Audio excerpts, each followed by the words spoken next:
Well, let me first of all say what an honor it is to be asked by Edison Electric Institute to be a moderator at this panel. This industry is something that has been near and dear to my heart for more than 25 years, and anytime I have the chance to have involvement with it, whether it be domestic or international, that's great. And Tom and Lawrence, I really appreciate this opportunity. Éric, you raised a lot of interesting issues when you were discussing Hydro-Québec. One of them is investment in renewables. You said that you are buying through contract, I believe, wind power. Wind power. Have you thought of investing in other forms of, directly investing in other forms of renewables, such as solar and wind in Quebec? I think we do. We're just going to be providing our strat plan right now, and clearly, wind has space in Quebec. In 5 years when we're going to need, right now we're in surplus, okay? But in 5 years when we need to add more, clearly all the options will be considered. So solar, wind, and actually whatever other source are available. Of course, we always want to stay in the renewable, okay? This is our trademark, and we want to continue to explore, but we're not limited to just hydro. So we see, and especially in Quebec, it was a little difficult because as I mentioned, our price is very low. So, but as the price on solar keeps going down, I think eventually it's going to make business sense also. But today it was more difficult because people said I need to depreciate it over 30 years, which doesn't really make sense to get my return. But as our price of the acquisition reduce, I think it's going to make more and more sense. But clearly in other countries, it can be a solution also, which we'll be willing to work with other utilities on. You talked about firming it up. Yep. With intermittent resources such as solar and wind, having the opportunity to have firm capacity, firm power, that makes a lot of sense. And you do see opportunities like that. You talked about some in the U.S. Are there some that are cross-province in Canada as well? Yeah, absolutely. There's other opportunity in other provinces. In Quebec, as an example, we have 4,000 megawatt of wind. And firming it up so that we've developed the technology also to be able to firm it up and put it onto our network, so that it's efficient and effective, and we're doing it every day. And there's other opportunity in other provinces than Quebec, in Canada, to work with those provinces and firm up wind, help with transmission and the different technology we've developed. So, when I was with FPL many years ago, we purchased the assets of Central Maine Power. yeah. It was the first time that FPL had been involved in hydro power. We had some rather small in comparison to what you have, dams up there and production. And I remember asking a question of someone, what is it that you really need to sustain these plants? And they said, you really only need two things. You need a man and a dog. You've probably heard this before. The man feeds the dog bites the man if he tries to touch anything. So cost control, I think, is probably something that is on your mind, but is it something that, when you couple it with environmental issues, is it something that it keeps you up at night? You talk about productivity, but is it something that is driving the work that your employees do in trying to keep costs under control? Absolutely. So every day, as I said, one of the 4 priority we have is productivity. So we've talked about, and productivity is not about your people, but it's, right now we're having discussion with our unions about shift schedule, to avoid overtime and things like that. So that's always on the table, and we're having those discussions right now. We're successful in a few areas to get the union moving and implementing new work schedule, which helps. I mentioned earlier cost of, it's a challenge we're all facing, the information system cost. And I think the way we were managing it, made it a bit difficult. Right now we're consolidating everything, making sure that, we're much more efficient than we were in that field. So we're working on it very hard right now. So cost to maintain, and of course, as I mentioned, we're in a unique situation because it's a huge investment up front, but then after it's almost about depreciation. And so you can control your cost. There's some cost of maintaining it, of course, and operating it, but a huge piece of that is happening up front. So very important, gives us some stability. Do you have similar environmental issues as hydro producers do in the United States, having to deal with fish and wildlife and other issues of flora and fauna? Absolutely. And we have Department of Scientists at Hydro-Québec, huge department. every time we do something, we're making sure that we are not going to affect environment. So, the fish, as an example, I spent a couple of hours about a month ago with our fish specialists explaining exactly what they do. And in some cases, it's interesting. And there's area where we've built, power station with a dam, and actually there's more fish today than there was before. And, because we can count, we have a system, we count the number of fish every year. And we've been working with the local community, of course, mainly the First Nation in some cases, making sure that together, we find solutions. So before, not when they're there, but before we do anything, we will work with the First Nation, try to understand how they operate, how they live their life, basically. And, are we going to create new challenge? Are we going to affect, the fishing? Are we going to affect hunting? And how do we prevent that? So we're trying to be as proactive as possible in all those fields, so environment, but also in the community. Before I turn some questions from the audience, let me ask you one more. You talked about wanting to double the revenues over the next 15 years. And what I found interesting was that your focus really is on things that are what I would call close to the knitting, close to what you currently do now. A lot of utilities in the 1980s and early 90s went through diversification that really was far afield from what their expertise was. My former company, FPL, invested in insurance businesses and real estate and cable TV and stuff that had orange groves, stuff that had nothing to do with the electric business. There are a couple of things, though, that are an adjunct but not directly related, and that's motors and batteries. What, and this I'm sure preceded you, I assume it did, but what was the strategic thrust to go into things that were adjuncts but not directly related to the business? First, there's this ambition to see how do we contribute to this collective challenge of reducing emission. So it's always out there. So we're always questioning ourselves about how we do that. The second thing is, as an example, the battery. We had the opportunity to have like a research center, so the people who were working on it, we had very capable people. But at the same time, a portion of it was in our field. Connecting to the grid is not that easy. It's not Sony is not going to do it or the battery producer. But we don't know how to produce battery though, okay? We know in a lab, but not in big quantity. So that's why we did team up, as an example, with a partner, a solid partner like Sony. And I think we're complementing each other. They're providing a set of skills. We're providing the remaining. We have the connection with the utilities also. So in terms of being able to present what we're doing. So we felt in that partnership that it was about helping. It's helping us to grow our business too, because we can develop a very nice business of producing those batteries with Sony. And again, we didn't go into a field that we don't know anything, because connecting to the grid is what we do for a living, and we do this every day. But our partner brings what we didn't have at Hydro-Québec. So. How about the motors? The motors were a long-time project that started actually in the 90s.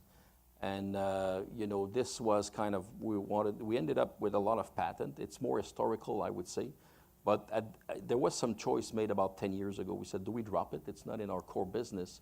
But at the same time, we said, let's evolve. I think we have a good thing here.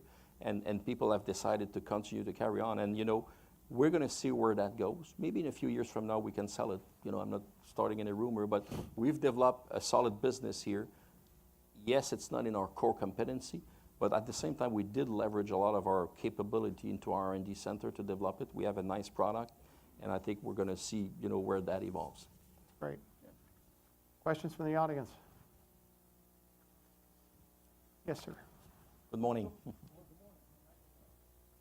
Maybe you could, when the microphone comes, please introduce yourself, who you are, and where you're from. Bill Bennett. I'm an attorney with Mogul & Sweet in D.C., but I'm actually a resident of Toronto, Canada now, permanent residence. Could you say a few things about the role of government and industry, and specifically Canada is very interesting because you have Ontario, which has hydropower, and then your western provinces, oil sands, which are so very different. And we're a big country and we have different challenges across the country, but clearly that objective right now of reducing emission is not just for one province. Everybody needs to be on board. So I can say, without declaring with who, we're having discussion today with other provinces and mentioning how do we work together. You know, like as an example, in Alberta, they need to have no coal, I think it's in the next 15 years. How do they get there? You know, is it just with wind? Is it with hydro? Is there any possibility for us? So we're going to be working, as I said, you know, with other provinces, you know, the United States and the Americas for now, and maybe other country, but we're trying to see, you know, how do we bring, you know, the challenge we're facing and how do we contribute to reducing those emissions. But clearly, you know, we have to be also facing reality. I don't think we'll have, you know, we're still going to use gas and oil probably in the next 15 years or 30 years. So we need also to, we have capability also in Canada, especially in Alberta. You know, how do we put all this together, you know, and work together to face that challenge? But at the same time, how do we, you know, start, you know, transiting, you know, having a nice transition, you know, towards more renewable energy. Other questions? Yes, sir. Right behind you, Tom. Okay, Yeah, thank Tom, you. you go. Thank you very much. Great presentation, and there's certainly some exciting opportunities for both Canada and the U.S. here. I think that particularly in the export of hydro into New England, and I know that you made a very, very good presentation that says, you know, it can be hydro exports as well as solar and wind. Some of the debates that are going on in New England right now are trying to pit one versus another, which is something I think is definitely not what you want to see in the future, because basically we're supporting that Northern Pass transmission line. I think it'll bring hydro in at a very, very low cost to customers in New England, as well as obviously the carbon benefits, which you just mentioned, and can coexist with the less expensive on solar, you know, onshore solar and wind. But there is opposition always to transmission lines. I think it's a battle, and then some groups are saying, well, you're also going to have to expand your hydro capacity up there, right? I don't know whether or not that's a challenge in Canada or not. No, but in terms of expanding hydro capacity in Canada, right now, as I said, first we're starting with surplus. So we have a lot of water right now and surplus. So there's that piece that clearly we can look into, and there's an opportunity for all of us. But there is more right now in our strat plan that we're going to be presenting very soon, make public very soon. We're basically saying that we're going to be studying. We're finishing a river right now because we have two more production house to start. And we're studying about 5 rivers in the next 5 years to understand which one is going to be next. So there is much more potential in Quebec, actually still up north available, you know, for, you know, more hydropower, large hydropower. And I'm glad that you're highlighting, because this is very important. We need to stop thinking the demand is so important in renewable energy. We need to stop thinking that we're one against the other. We need to work together, hydro with solar, with wind, and the other source, because we're going to have much more available if we do that. Very important. Pierre, you had a question. Right behind you. Thank you. Good morning, Eric. Pierre Bernard, Europe, Friends of the Supergrid. I used to be a very loyal customer of Hydro-Québec when I lived in Montreal for many years. I went back to Europe, and as you know, Europe likes competition.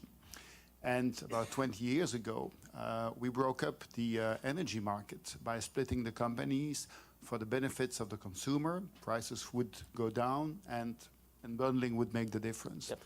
Would you think that in Quebec that would be helpful? If you had had the same parcours as in Europe, would your results be the same today?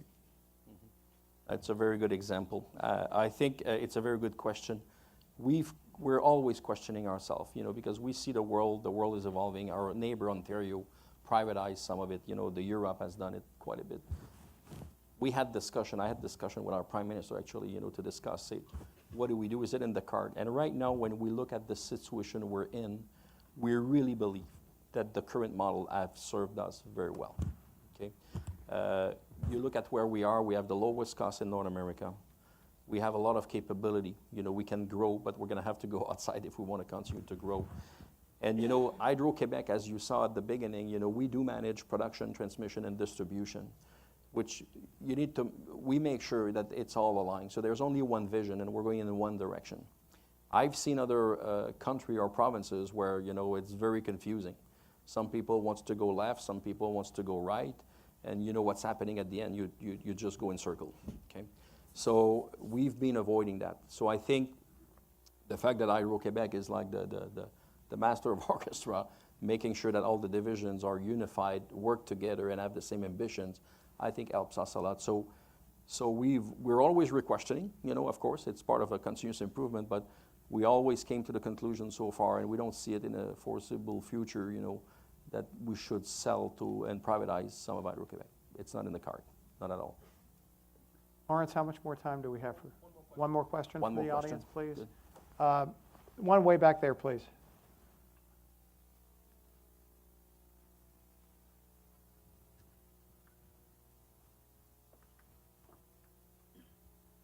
Thank you. I'm Varun Sivaram. I'm a fellow at the Council on Foreign Relations. Good morning.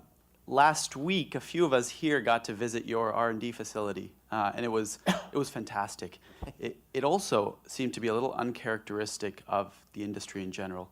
And I wanted to ask, what about Hydro-Québec made it possible to build and sustain that kind of R&D facility that's investing in really next-generation technologies? And what advice might you have for other utilities to justify such expenses on R&D to shareholders and to regulators? Thank you. I think, the R&D center you visited is called l'IREC, was created in 1969, believe it or not. So I think people were visionary at the time.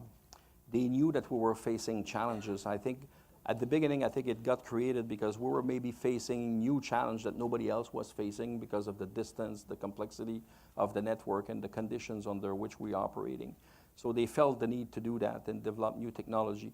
We've been working with a lot of partners. We've been working with EDF. We've been working with pretty much everybody that has, a presence in that industry, exchanging. But we always felt, and I think we're always trying to stay and innovate. So we're believing in innovation. We do still believe in innovation today. I think it gives us a competitive edge if we go outside also. We've done it because we needed to do it for our own network. But today you look at how we operate the network.